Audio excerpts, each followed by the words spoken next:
A lot of this isn't going to make sense to you, and I'm sorry about that. I'm just going to start at the beginning, with the house.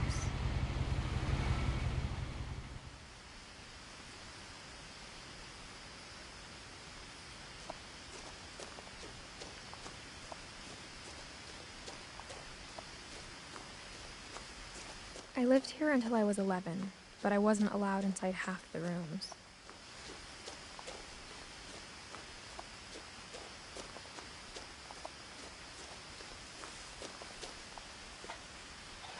Inside the mailbox were bills from 7 years ago, marked urgent, open immediately.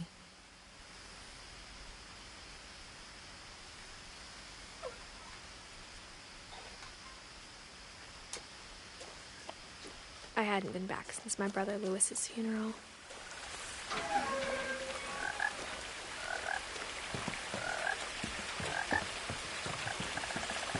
In her will, my mother left me a key, but didn't tell me what it unlocked. Maybe she thought I'd know. Or she thought that the mystery would be enough to bring me back.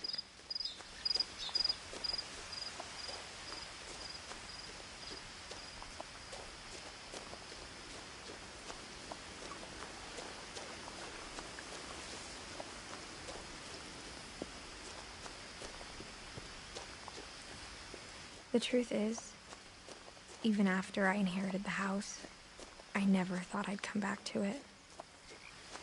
But now I had questions about my family that only the house knew the answers to.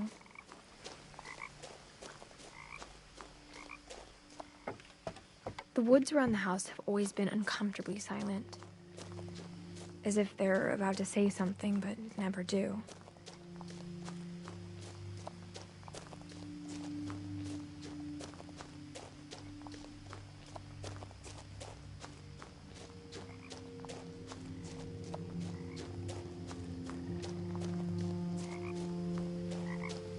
The house was exactly like I remembered it, the way I'd been dreaming about it.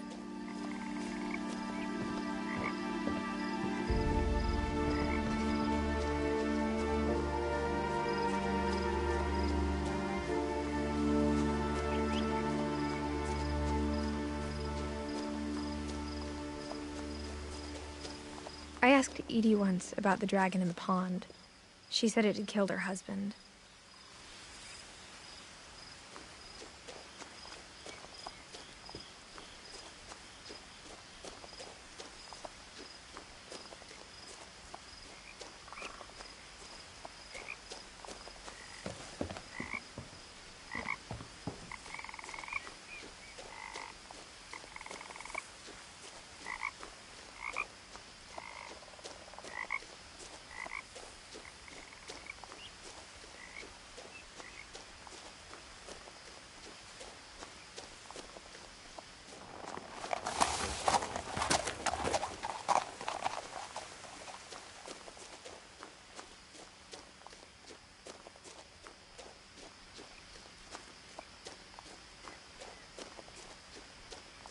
No one had driven this way in a long time, but I saw a few hoof prints.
As a child, the house made me uncomfortable in a way I couldn't put into words.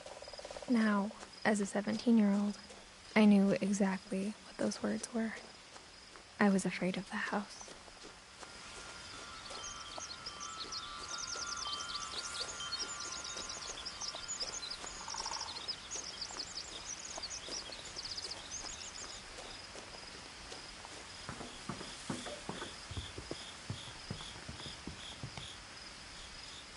I hoped the key might unlock the front door.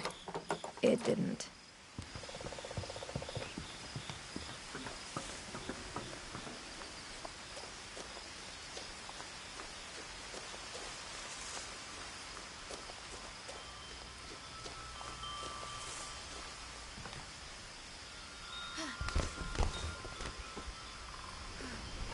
Crawling through the doggy door used to be a lot easier when I was 11.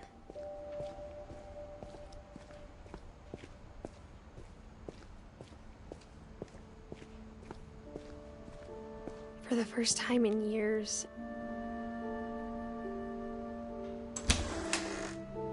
I felt like I was home.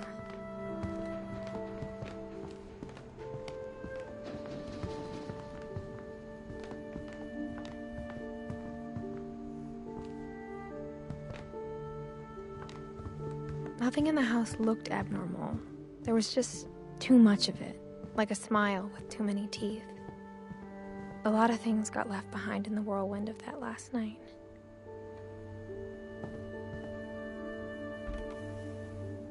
Edie told me once that every Finch who ever lived is buried somewhere in the library.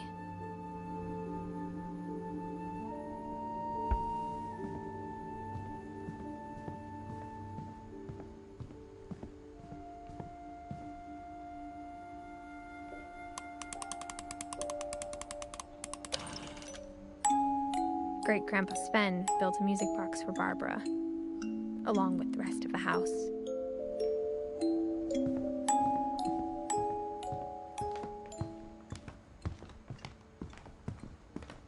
Even the fireplace had a story. Edie told me the bricks came from the original house, after it sank.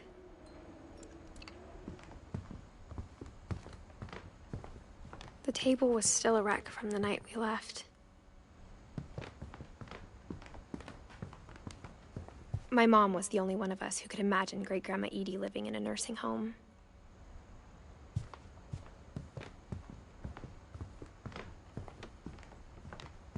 It was like a bomb had gone off, killing everyone but sparing the furniture.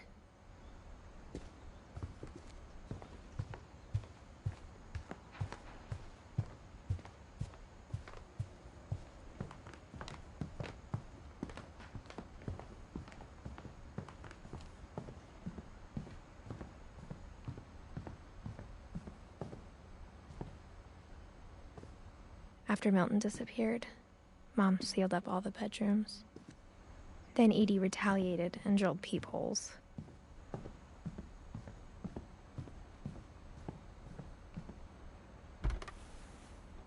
The last time I was in Edith Sr.'s room, I was 10 and she was painting my portrait.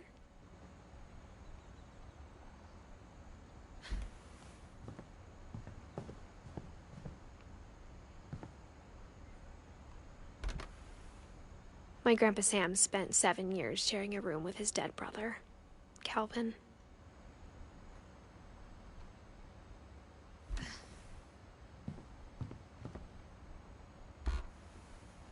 As a kid, I just assumed every house had peepholes and sealed rooms you weren't allowed inside of.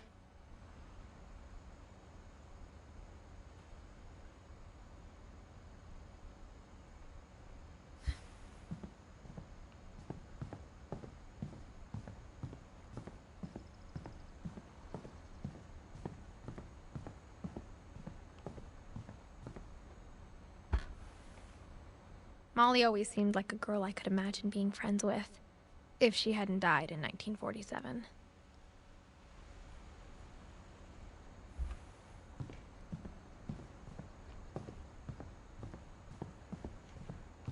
I spent a lot of time playing in Great Uncle Walter's room. Lewis told me there were secret passages, but I never believed him.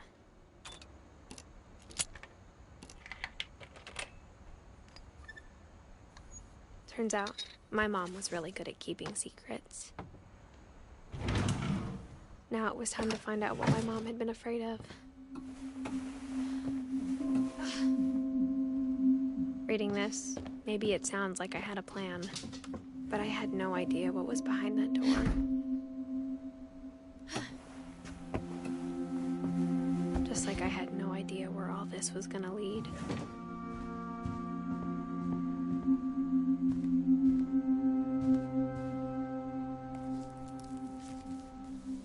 December 13th, 1947.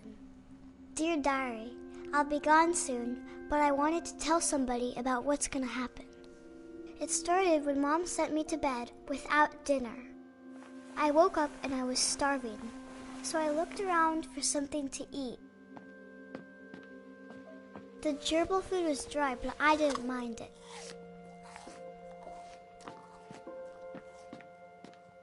My Halloween candy was all gone.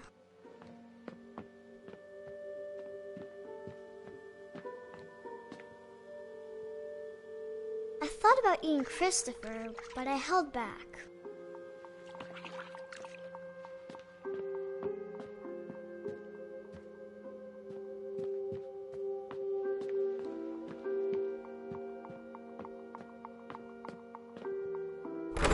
Mom, can I come out now? Sweetheart, it's late. Go to sleep.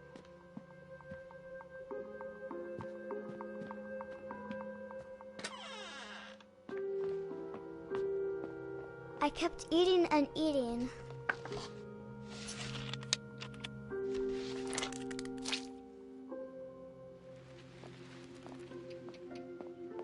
I ate a lot of things that night.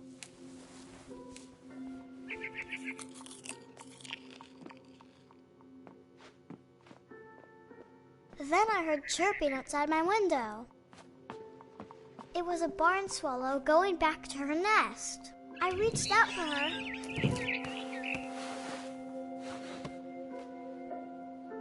And suddenly,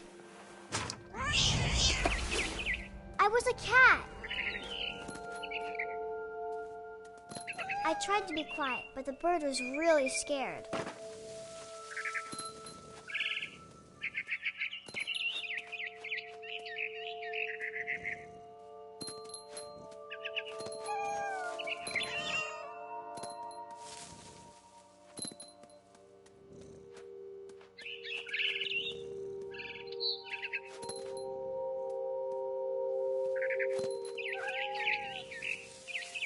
I jumped and I almost got her.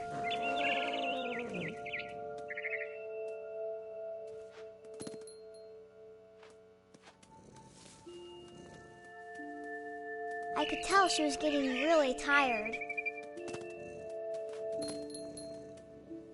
Now I was up in the big tree. I promised Dad I wouldn't climb it anymore. All I cared about was eating that mama bird.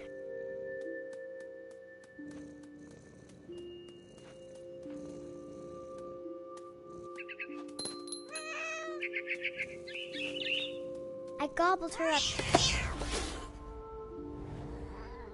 And suddenly, I was an owl. First, all I heard was the wind. Then I heard little teeth nibbling in the grass.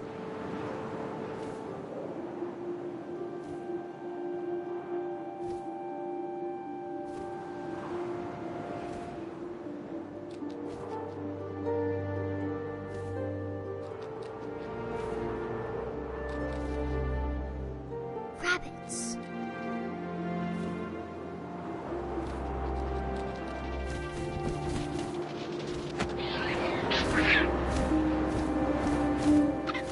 I imagined his face looking up and seeing mine through my talons. I swallowed him up, and I didn't chew one bit. Then I flew off to find something bigger.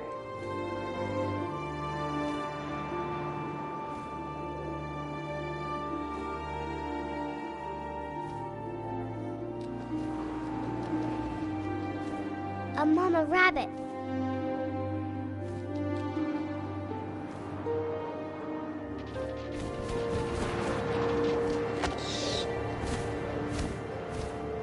She was almost too big to carry. I started choking, but I couldn't stop eating. And suddenly, I was a shark.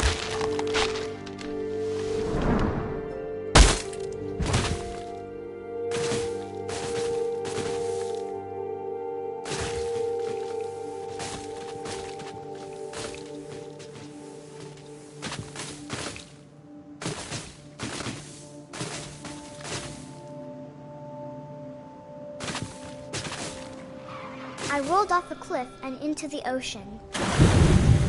Now, I was hungrier than ever.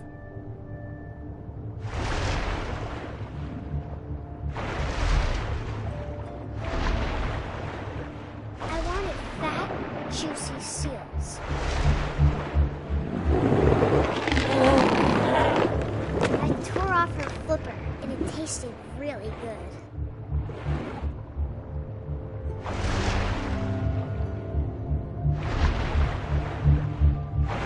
Grabbed on tight, but I was so hungry, I jumped out of the water.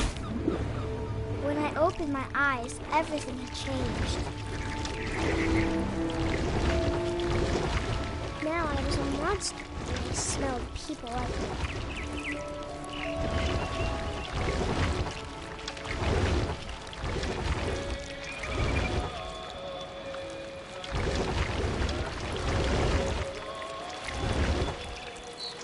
I was big, but I moved real quiet.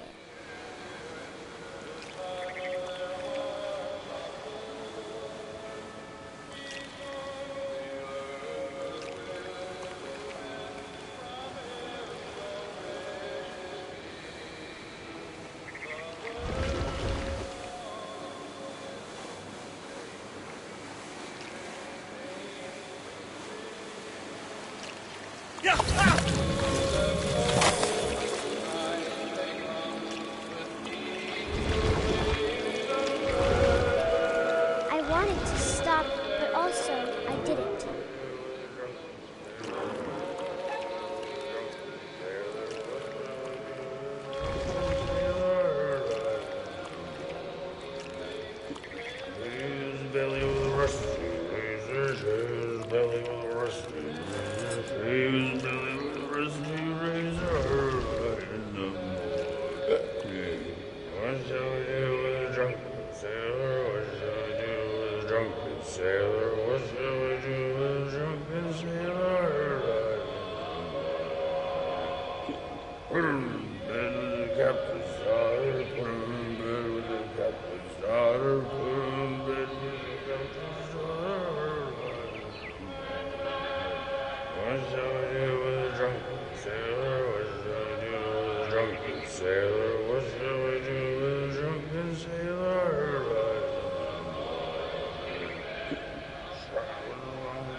Something I had to have, so I swam towards it. I slithered onto the sand, and the good smell went into an old pipe.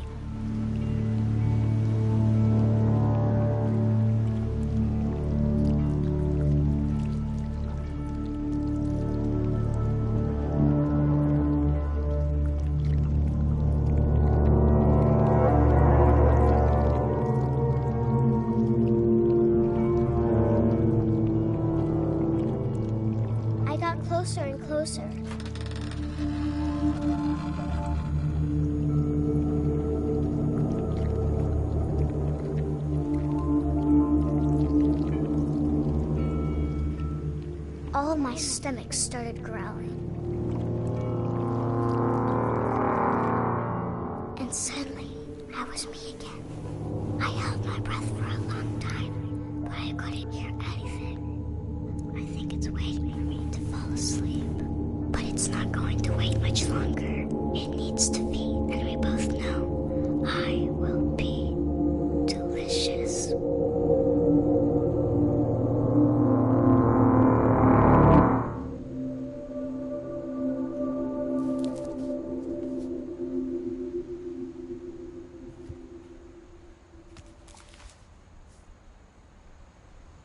I'm not sure if I believed all of that, but I'm sure Edie would have.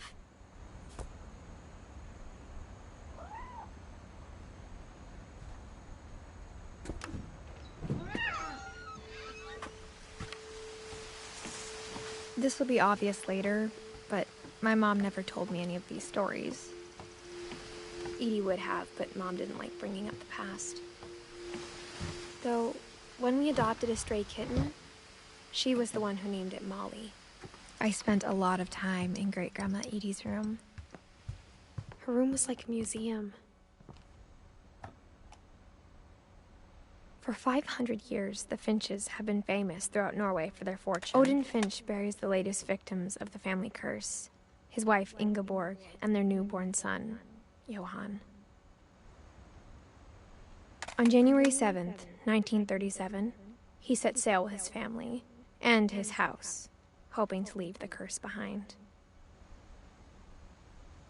But 40-foot waves off the coast of Washington send the house and Odin to the bottom of the sea.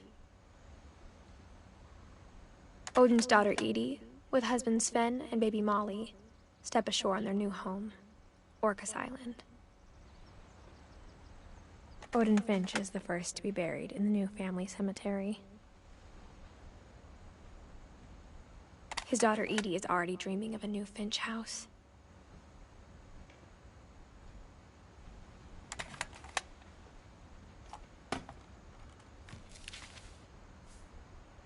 Whatever's wrong with this family, it goes back a long ways.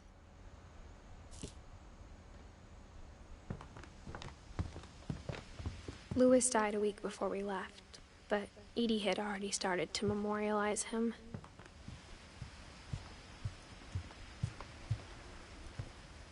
Edie gave a big interview about a mole man living under the Finch house.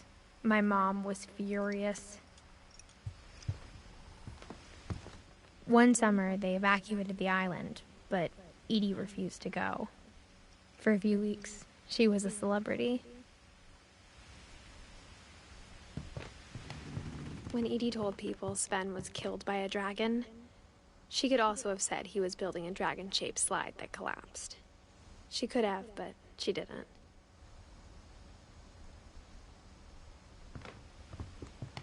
Even in her 90s, sometimes Edie seemed a lot younger than my mother.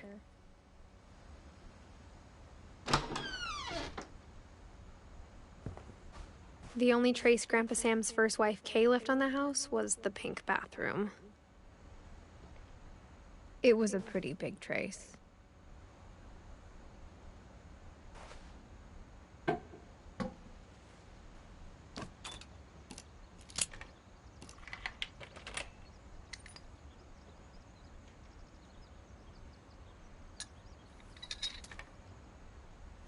There's a secret in this bathroom. It's in the last place you would look. It isn't in the cupboard. It's hidden in this book.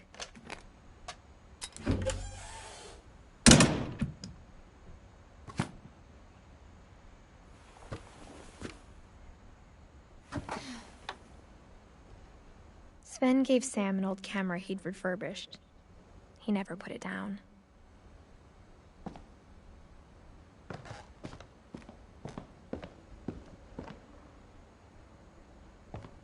From the paintings on the wall, it was clear my brother Milton had been here before me.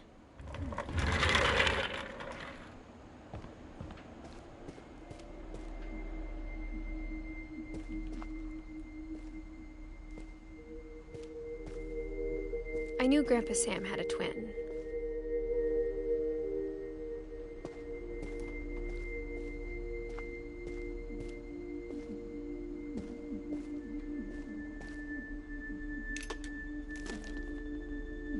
and that he never talked about him. I guess my grandpa didn't like history any more than my mom did.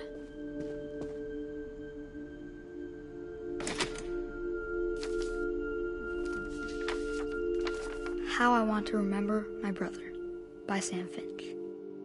The thing I remember is that when he made up his mind, that was it. My brother said he'd die before he ate another mushroom, and he did. At Barbara's funeral, we swore we'd never be afraid again, and he wasn't. I think Calvin always wanted to fly.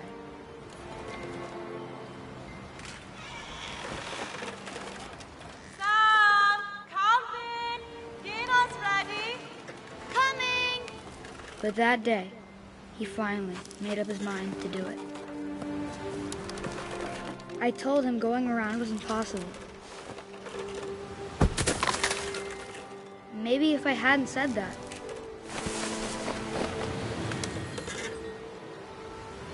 Calvin! I'm not gonna tell you again! Maybe if the wind hadn't picked up.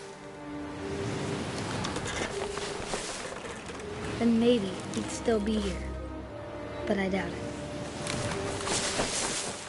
I think he'd already made up his mind. That's what I want to remember about my brother.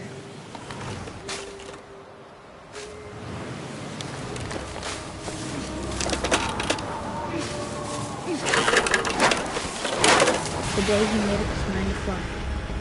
And he did.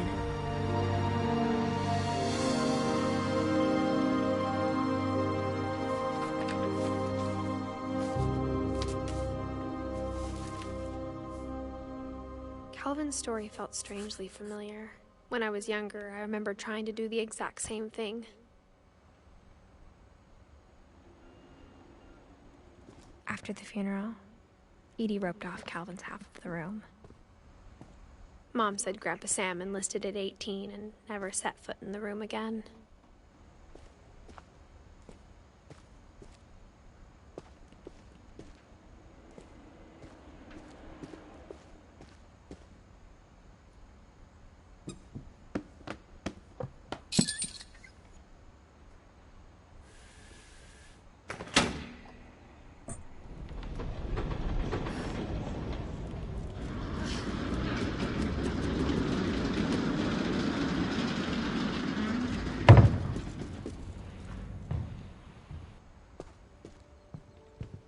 The passages were a pretty tight fit. They'd obviously been built for smaller hands and bellies.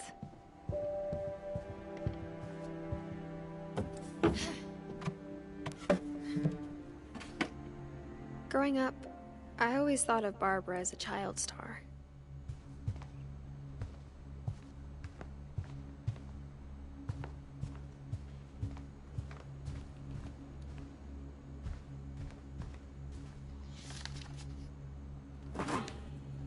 Of all the stories people wrote about Barbara's death, I'm surprised Edie saved this one.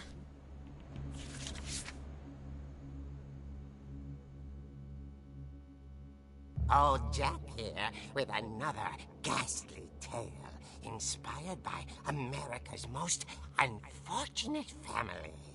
I'm calling it The Surprise Ending of Barbara Finch. As a child star, Barbara was famous for her scream. Now at 16, she was all washed up. A has-been.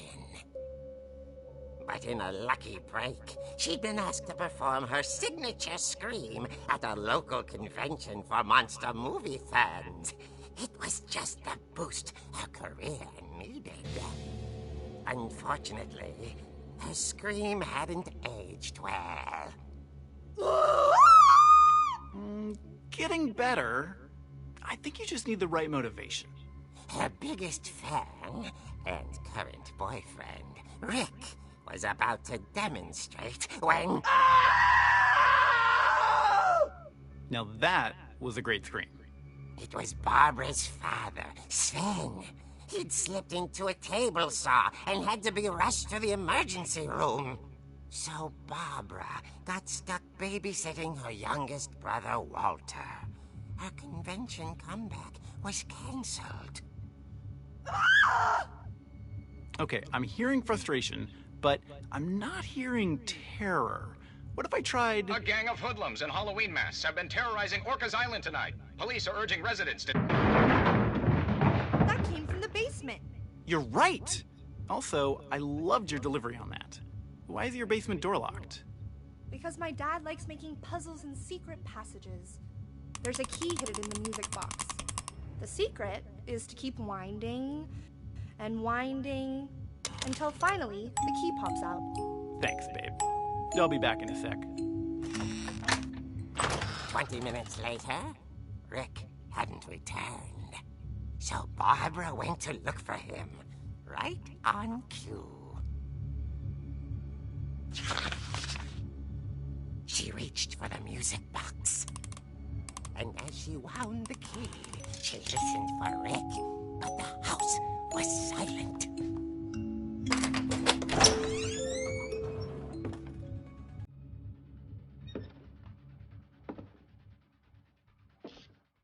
She found Rick's crutch and imagined the worst.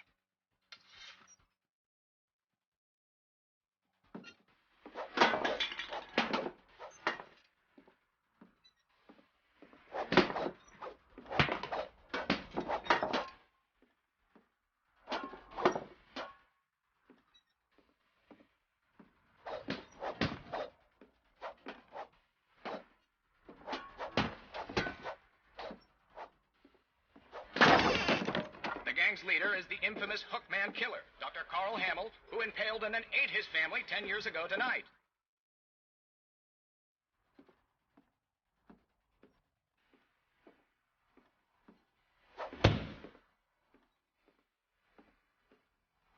The old fridge rattled and grew still.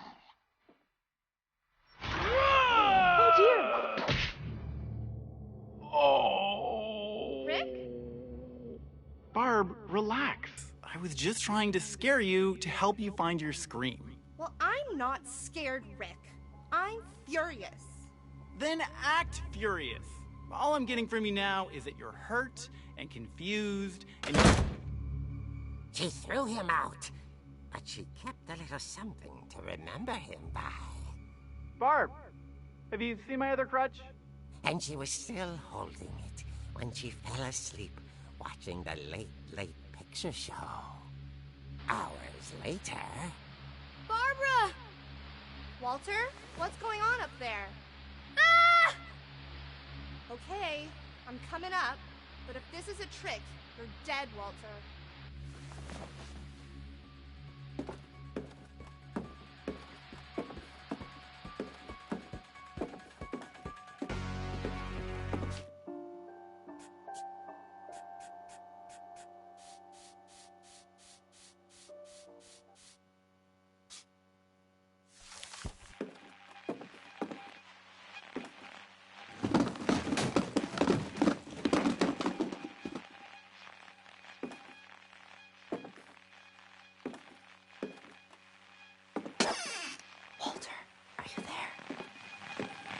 Walter had vanished, but his bedside radio was still on. Orcas Island police describe the man as 6 feet tall, with a steel hook for a hand. Residents are urged to lock all doors and windows and notify the police of any suspicious activity. Barbara turned, saw the hook man, and was speechless. He was quite smashing. And here he was. He couldn't get enough of Barbara. Okay, Barbara. That night, she played her part beautifully.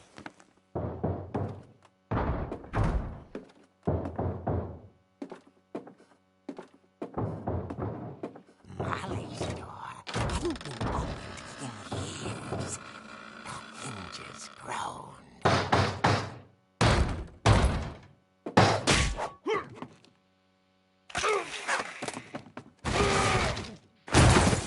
wasn't moving, but she sensed the story might not be over yet.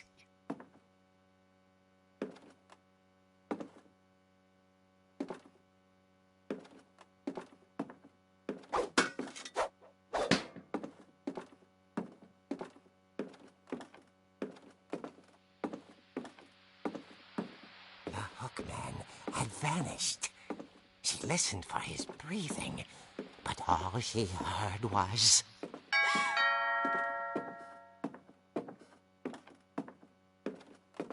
At the door, she heard whispering. It was coming from inside the house.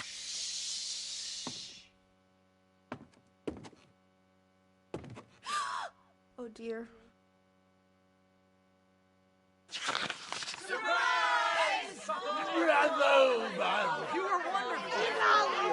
The monsters had come to surprise her. For Barbara, it was a dream come true. Then she saw what kind of monsters they were, and she realized what was about to happen. She was going to be famous. And with her final breath, Barbara Finch gave the performance of her life.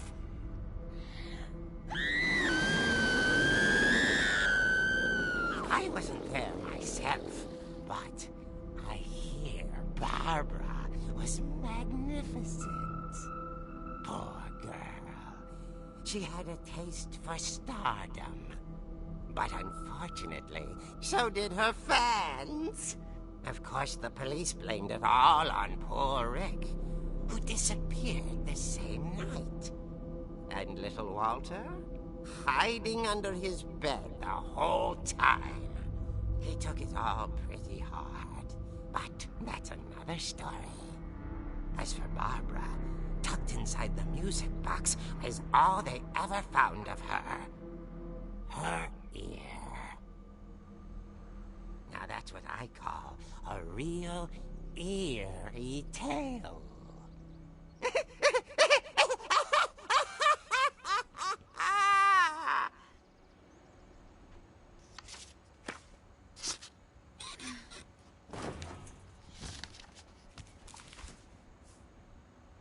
Edie told me all Barbara wanted was to be remembered, as absurd as that comic was. Maybe what Edie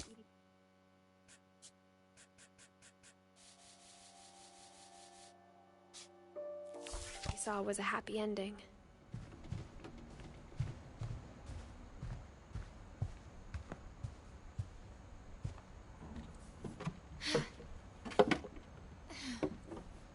I guess now I know why Mom didn't like me playing with the music box.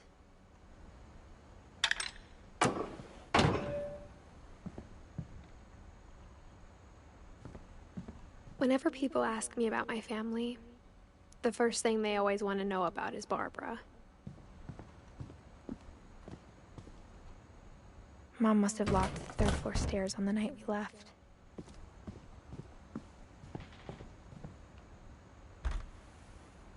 Barbara was a child star for 2 years, until America grew out of it. Edie's father, Odin, built the original house.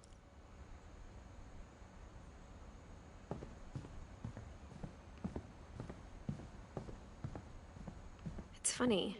All those times I played with the music box and never found the basement key.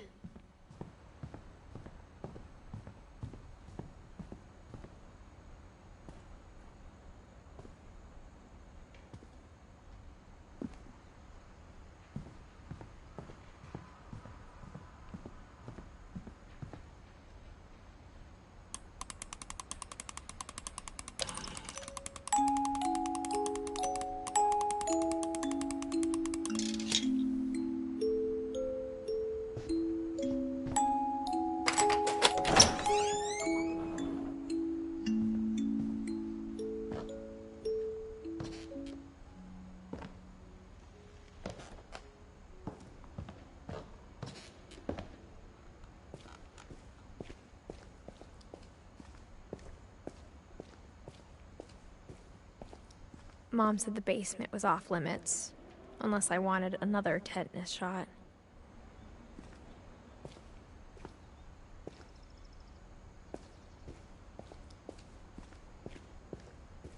I saw Edie sneak down to the basement once, carrying packages.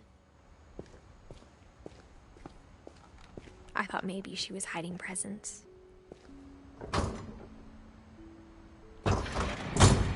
It turned out she was hiding a lot more than that.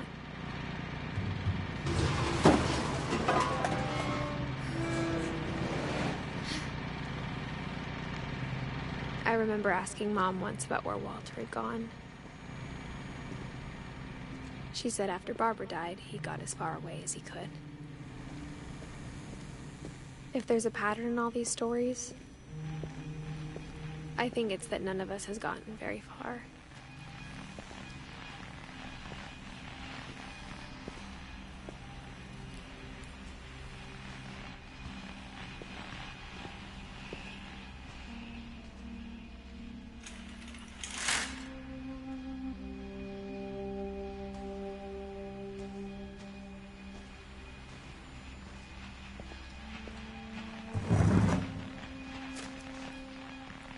Goodbye, everyone. I can't believe I've been down here for 30 years. On that first day, after the shaking started, I didn't think I'd survive a week.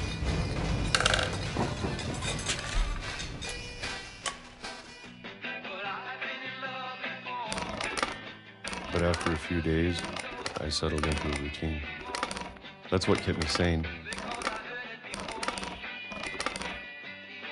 Having a schedule, living for today. I always expected to be dead tomorrow. But if you wait long enough, you get used to anything.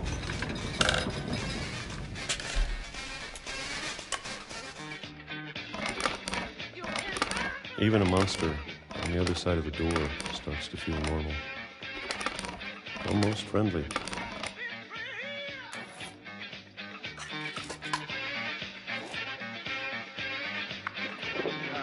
And then one day, everything just stopped.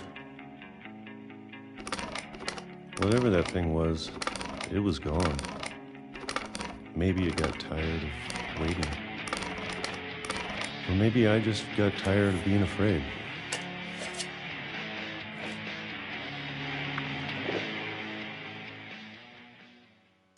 It's been a week now, the longest in 30 years. I'm done waiting. I have to leave while I still can.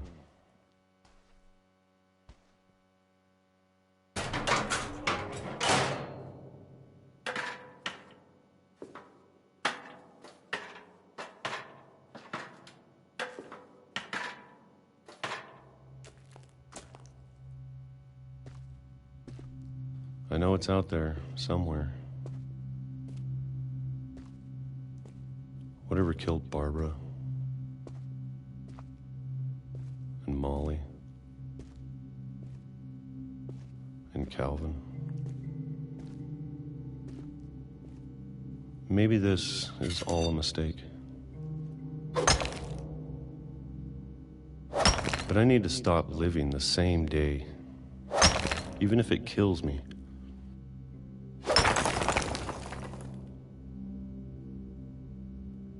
Whatever's out there, I want you to know I'm ready for it. I'm going to appreciate all of it, especially the food. I don't mind if I only have a year left, or a month, or a single week. I'd be happy with one new day. I can already imagine the sun on my face.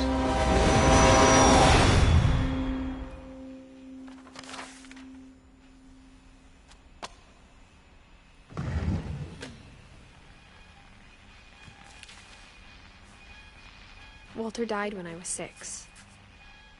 I can't believe my mom never told me he was down here. I'm sure my mom was trying to protect me.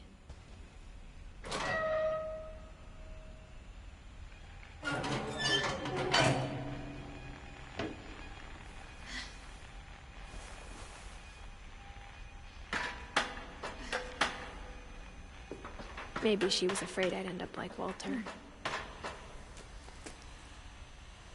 But if she never told me about an uncle under the house,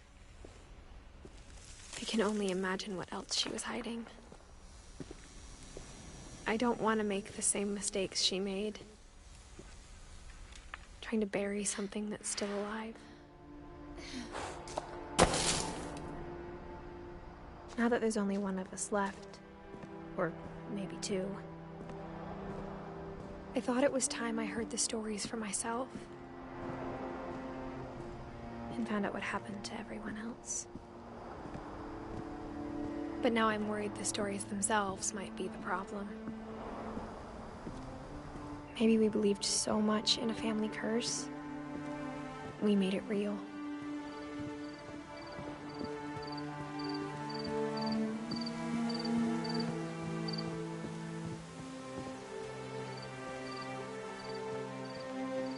I don't know if I should even be writing this.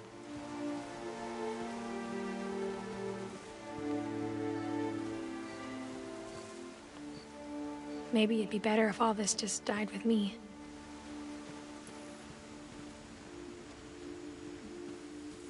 But I thought you should know about your family.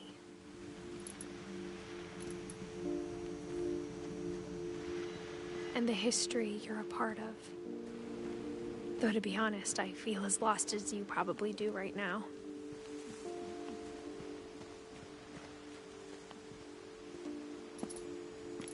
I think the people in these stories believed them, for what that's worth.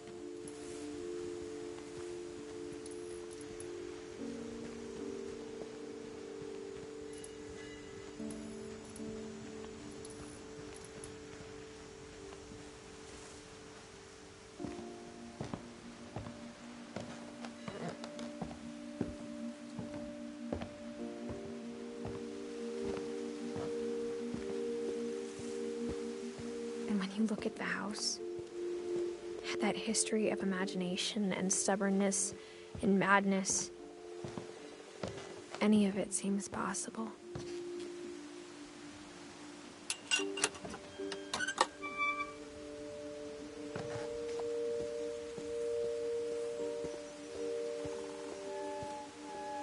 I think we've been surrounded by death for so long, we've just gotten used to it.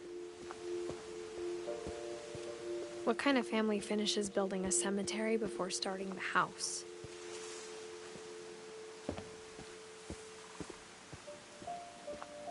It's embarrassing for me to admit this, but the pet cemetery made me more uncomfortable than the human one. 3 of the gerbils were mine, and 2 had been my fault. Sven built the house, but it was Edie who designed the cemetery. I'm sure Odin's monument had been Edie's idea. My mom was always trying to move on, but for Edie, the past never went away. She could see it poking out of the water at low tide.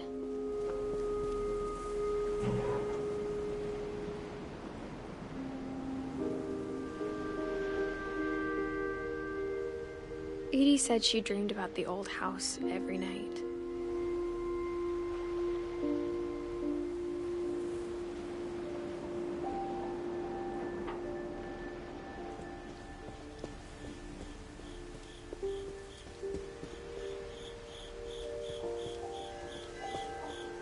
Edie's side was always easier for me to understand. But the older I get, the more I can see where my mom was coming from.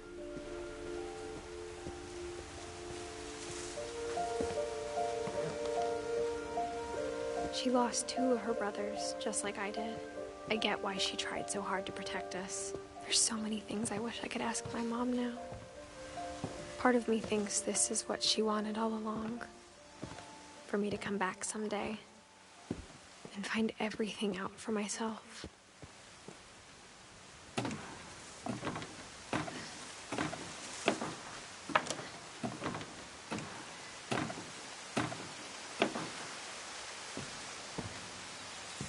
But looking back on it now, if she told me there was going to be so much climbing, I never would have come when I was 22 weeks pregnant.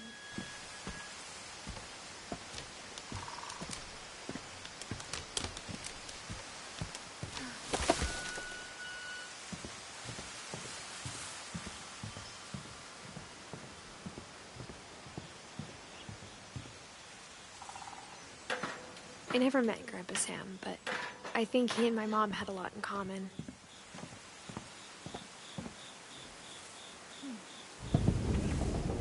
They were both pretty intense.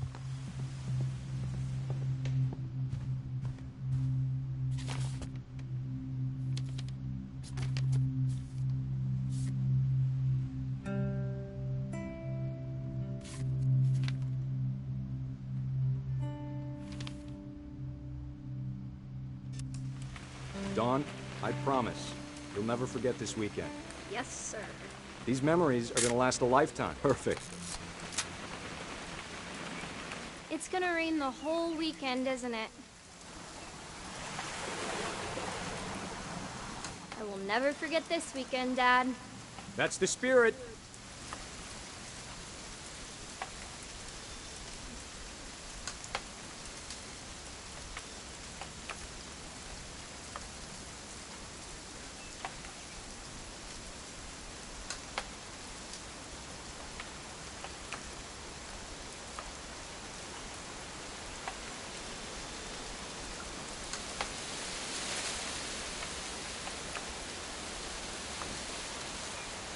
Smile, Dawn.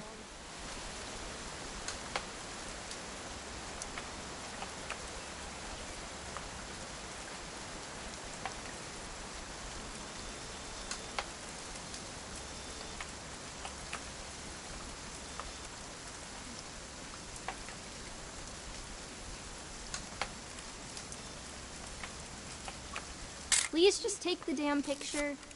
Hey, language. Okay, got it. I'm gonna take some pictures, okay? Just be careful.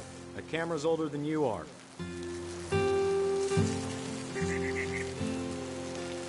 Definitely should not have drunk all that coffee. Hey! That's a keeper. I'm just saying, I'm not always gonna be here, Dawn. You'll need to remember this stuff, if you want to survive. I'll be fine, Dad. You know who else? Dad! Good eyes, Dawn. Before you take the shot, let me get a picture of you.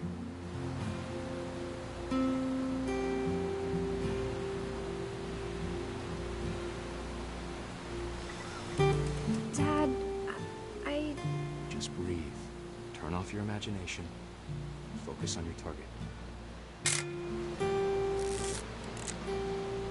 Let me get behind you. Do I have to do this? Dawn, you don't have to do anything. But if you want to survive, you'll need to be strong. Great shot, Dawn!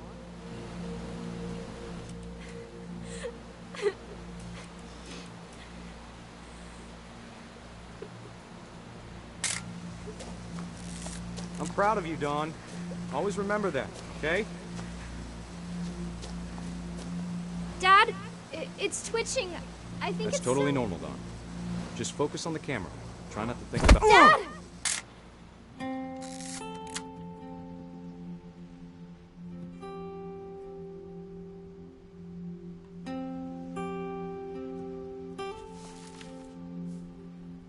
Of all these stories, that's the one I wish most that my mom had told me.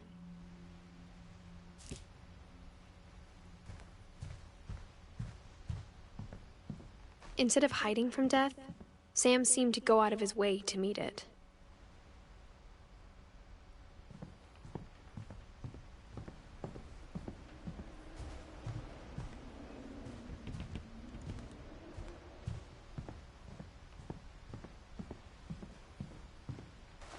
Sam spent his life shooting photos, but Mom said he got nervous being in front of the camera. I guess we're all afraid of something.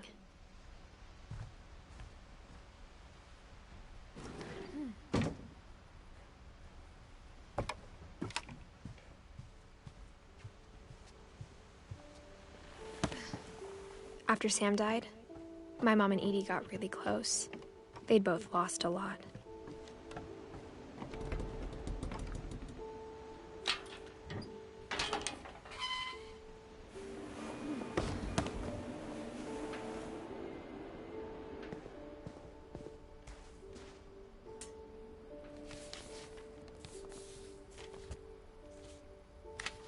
Dear Kay, do you remember the way Gregory used to laugh when he thought he was alone? Like something funny was happening, but only he could see it.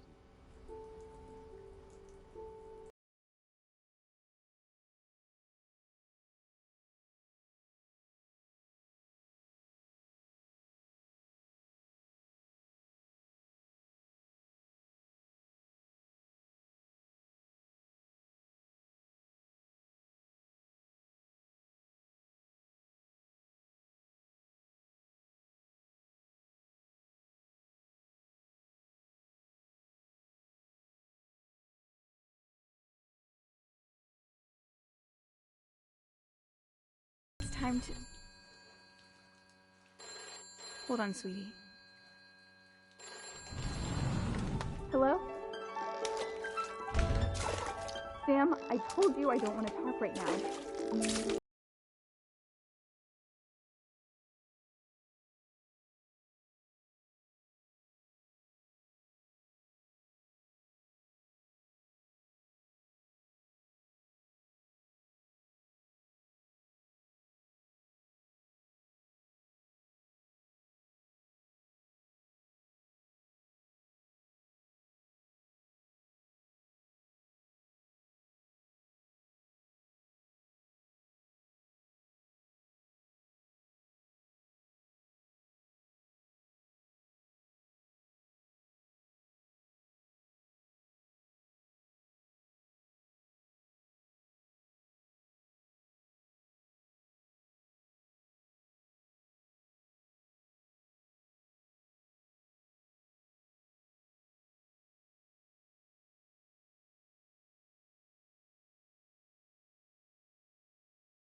Maybe if I hadn't called that night. Damn it. Hold on, I don't want grape.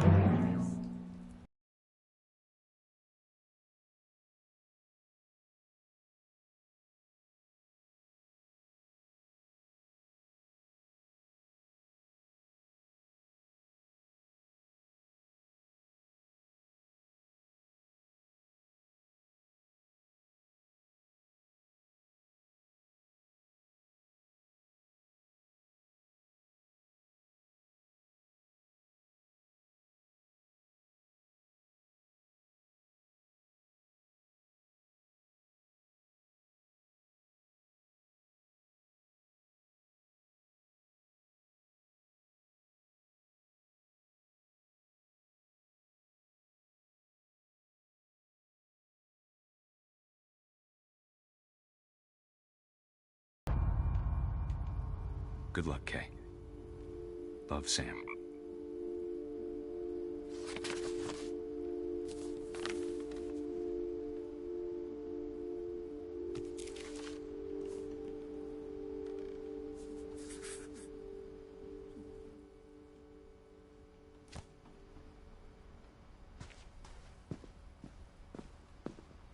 I can't imagine my mom ever writing poetry, and yet... A poem for Gus, who always said the wedding was a bad idea.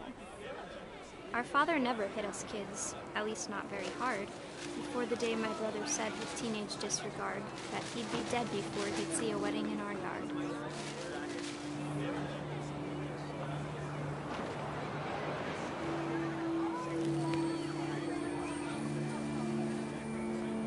My father made him come, of course, but Gus stood far apart, just flew his kite and bottled up the storm inside his heart.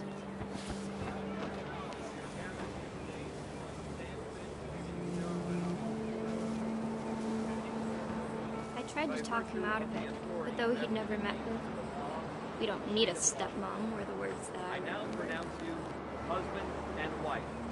You may kiss the bride.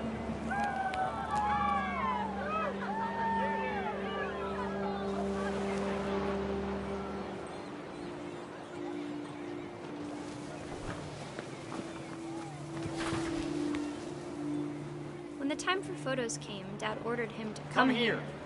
But Gus declined, and as a sign held up his middle finger.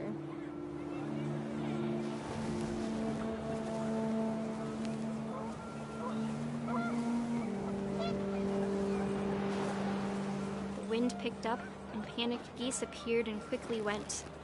But all the humans did that day was go inside the tent.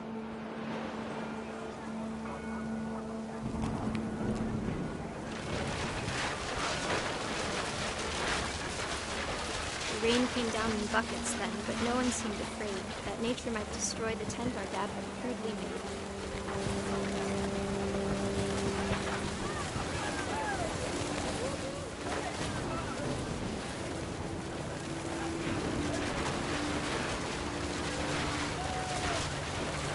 The thunder sounded much too close and full of angry power. But all my father said to this was, "Make the music louder."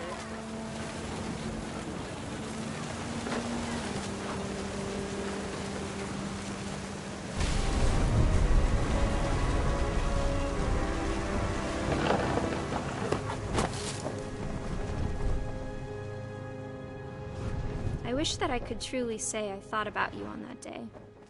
Out there on the beach alone, just you, the wind, the sea, and foam. But I didn't, until we found you.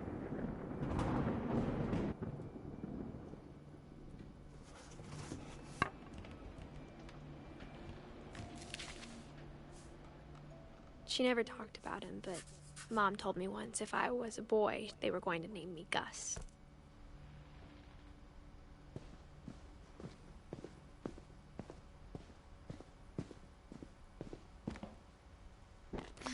My mom moved up to the loft after her brothers died. At the time, it was as far away as she could get.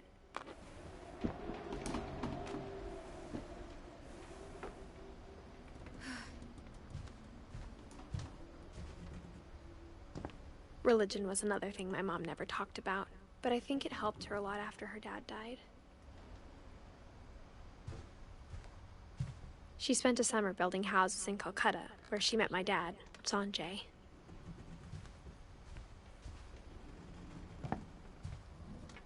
My mom moved to India a week after graduation and got a job teaching English. Louis was born a year later.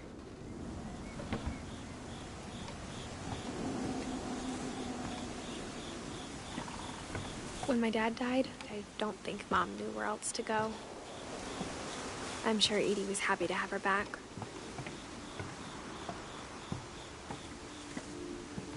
The house had to get a little bigger, but Edie was used to that.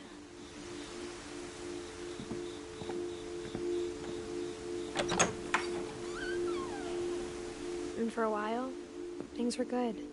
Almost normal, but it didn't last.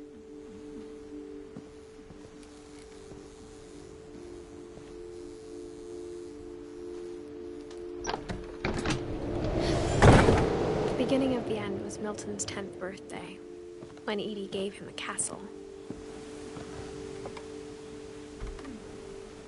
After Milton disappeared, the only thing he left behind was a room full of paintings.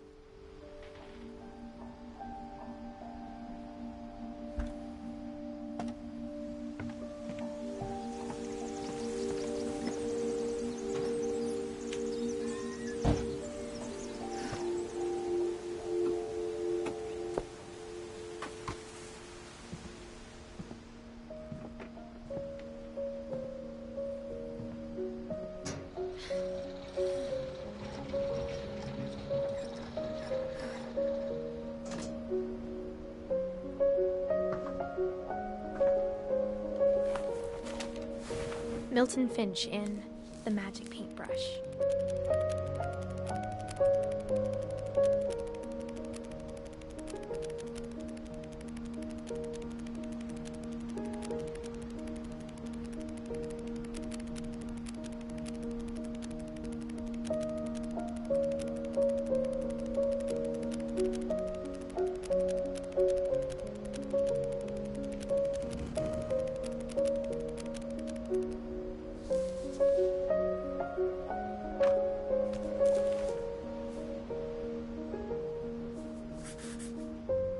was 4 when Milton disappeared.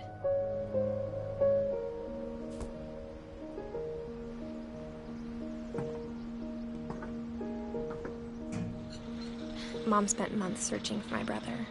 Then she sealed the doors.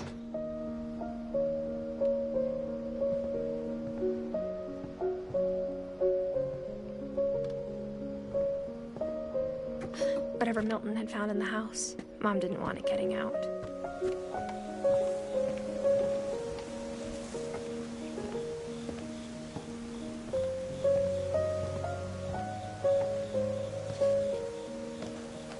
Mom definitely blamed Edie, but I think Louis blamed himself. After he graduated, he just spent more and more time in his room, until Mom got him a job at the cannery.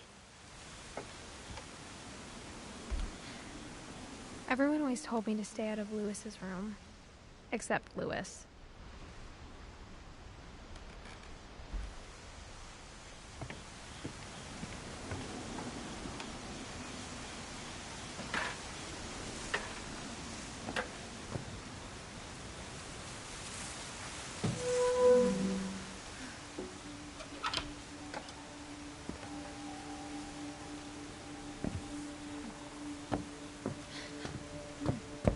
Louis's room smelled very, very familiar.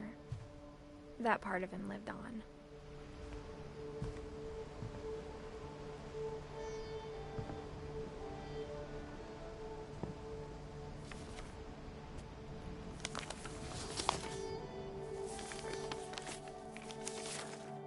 Dear Mrs. Finch, as Louis's psychiatrist, I can understand your desire for an explanation. As I see it, the trouble began in January, shortly after we convinced your son to seek treatment for substance abuse. Newly sober, I believe Louis first noticed the monotony of his daily life.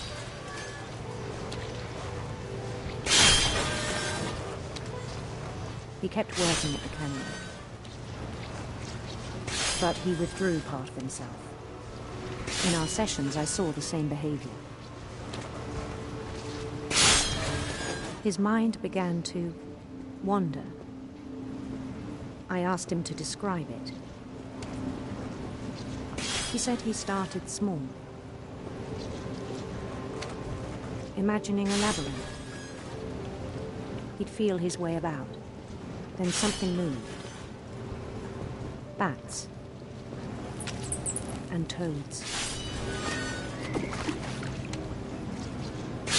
And things that have not names. He knew it was all in his head. But he took it very seriously. I had hoped he'd find himself.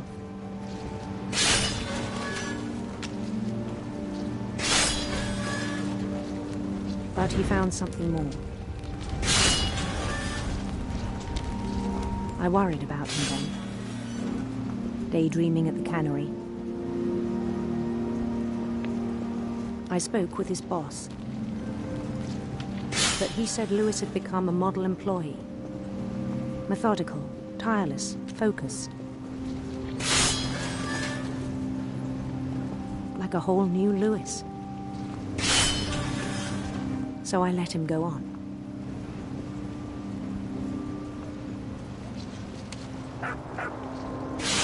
I even encouraged him. It seemed very promising at first.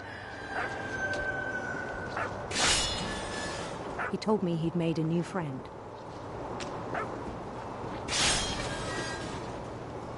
On the edge of a city he named Louis Topia. He built the city up slowly, brick by brick. Then he made musicians.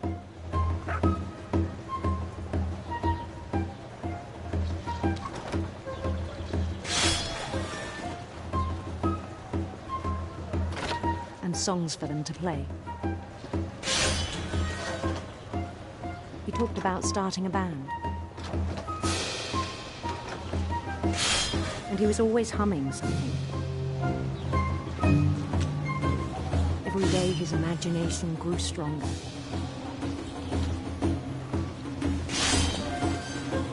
He no longer spoke at the cannery. But but his chopping was as reliable as ever. Then one day it struck him that all the cheering crowds, even the stones under his feet, were all in his imagination, so he could do whatever he wished.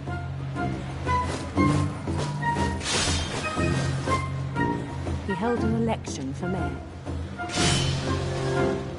and he won.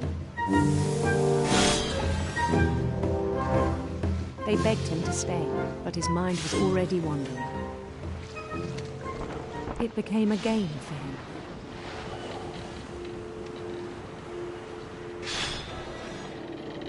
He'd conquer a city, then immediately push on. New Louisville.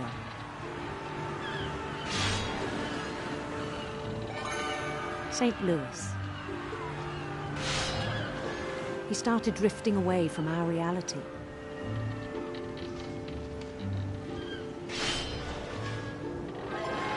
Minneapolis, until one day he forgot to go home from the cannery.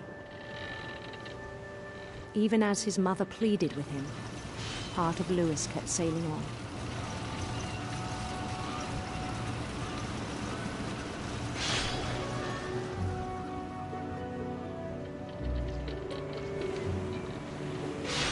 In Louisburg, he heard rumors of a handsome queen.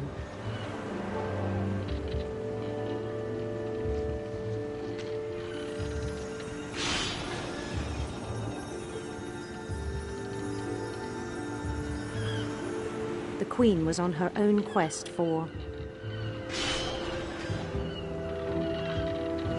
radiant rainbows.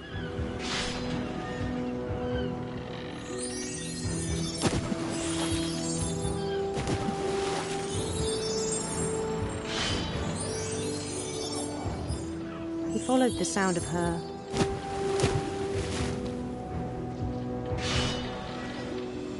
electric sitar.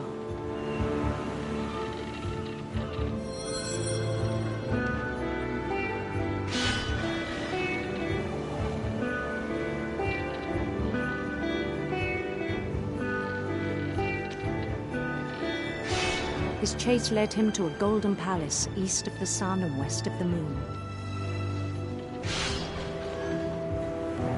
Even then, his logic remained sound. He knew the world was all in his imagination.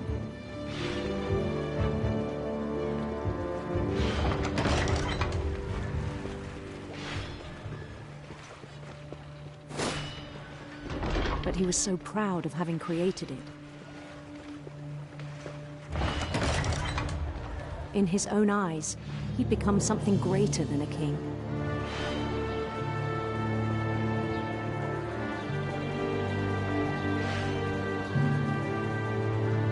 For someone who'd never known success in the real world, I think it was overwhelming.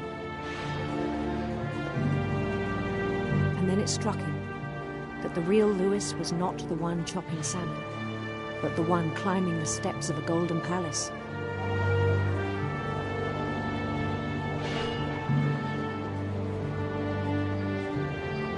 My imagination is as real as my body, he told me. It was hard to argue with him.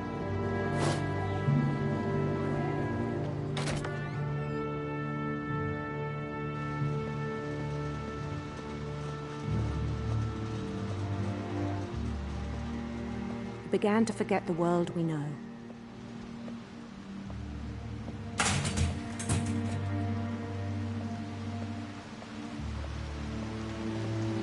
I think it pained him to remember Louis, the cannery worker.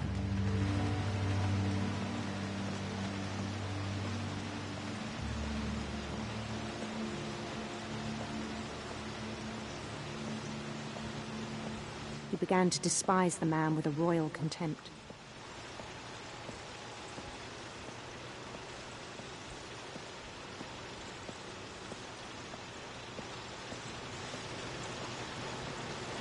I still thought I could save him.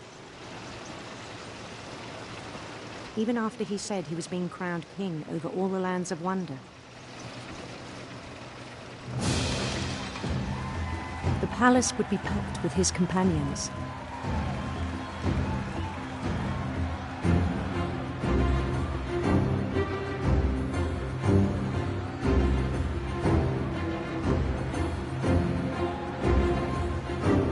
Including the wise Calico who had insisted on advising them.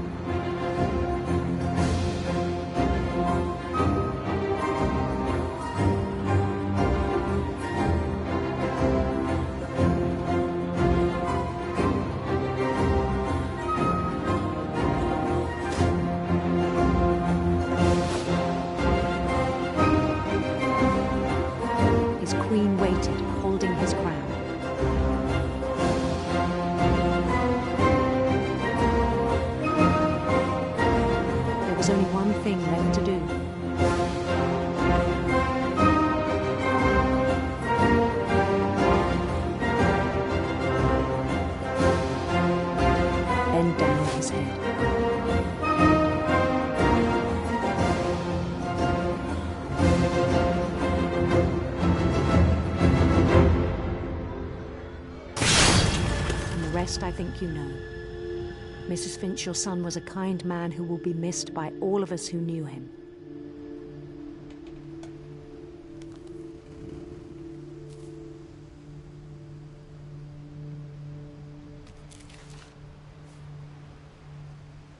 My brother was really cool. I wish you could have met him.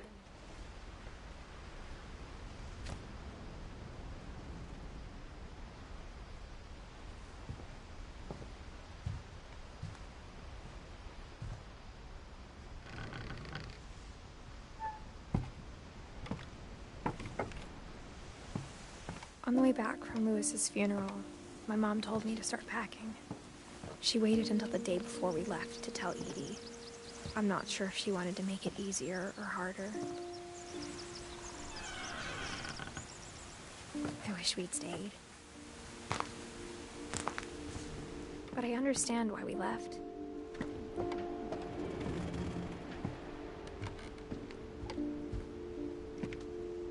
My mom ended up leaving everything behind. What happened that night had been coming for a long time. Maybe it should have come sooner.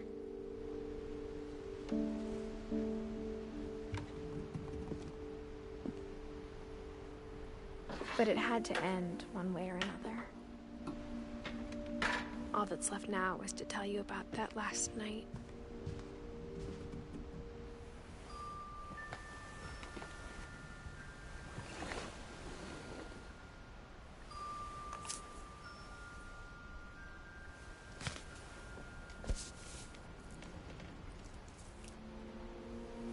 That whole last day, Edie just watched us pack and didn't say a word. Until supper, when she raised her glass and said, "To our final night together, and all our final nights apart." Grandma, you know what I said about alcohol. Some of your medications are very Edith, specific. I left a present for you in the hallway. Why don't you go open it? The grown-ups have to argue now. I'm sorry, you're right. We're all leaving tomorrow. Let's just enjoy our last... I'm not leaving. Edith, you're excused.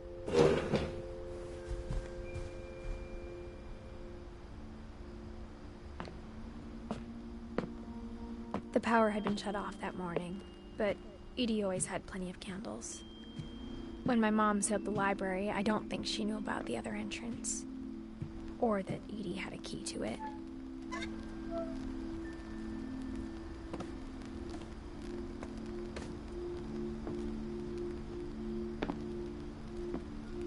That thing you're afraid of isn't going to end when you leave the house. Edith has a right to know these stories. My children are dead because of your stories. I think it's best if Edith and I leave tonight. We'll have the nursing home send a van for you in the morning, okay?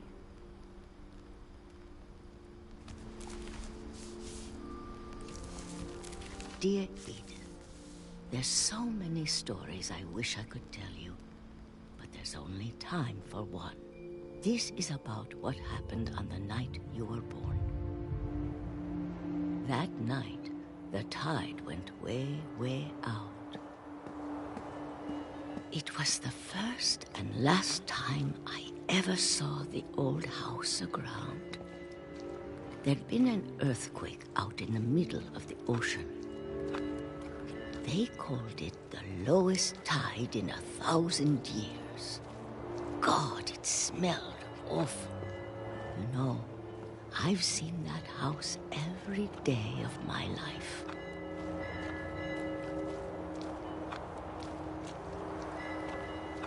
But I never thought I'd go back to it.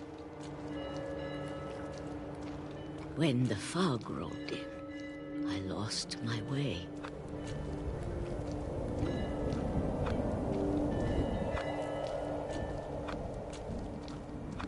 I got turned around.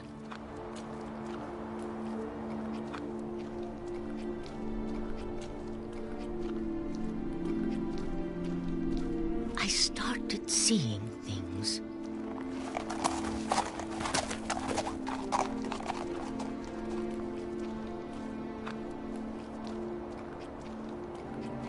Things I'd forgotten had ever existed.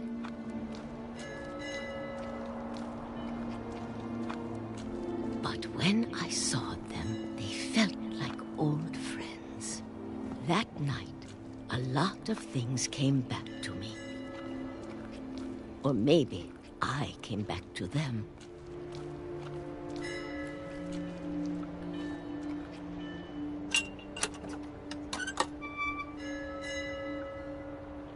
Things I can't explain, but that I need you to try and... Edith, what are you doing in here? It's mine. Edith! Mom, you're gonna rip it! Let go! I kicked and screamed, but Mom dragged me to the car.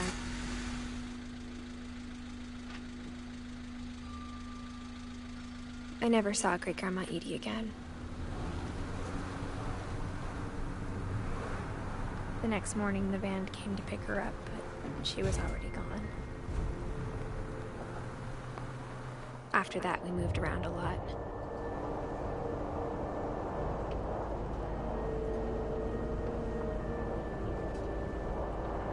We both tried to make the best of it.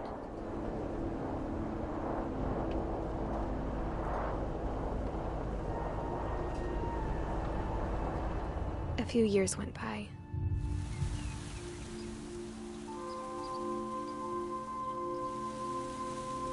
My mom didn't like to talk about it,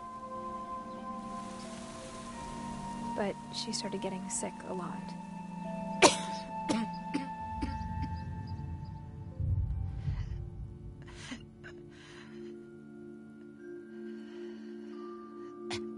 She got better for a while, and then she didn't. And then I was alone. The last Finch left alive.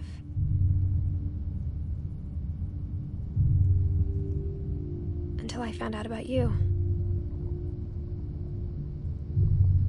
I'm still not sure what to tell you about all this. If we lived forever, maybe we'd have time to understand things. But as it is, I think the best we can do is try to open our eyes.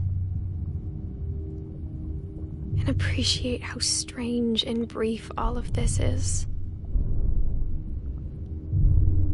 This journal was supposed to be for you. But now I hope you'll never see it.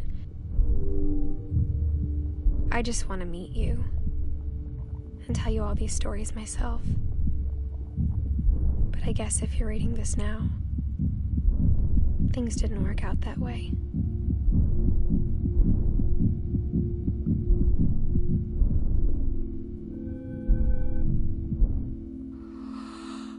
This is where your story begins. I'm sorry I won't be there to see it. It's a lot to ask, but I don't want you to be sad that I'm gone.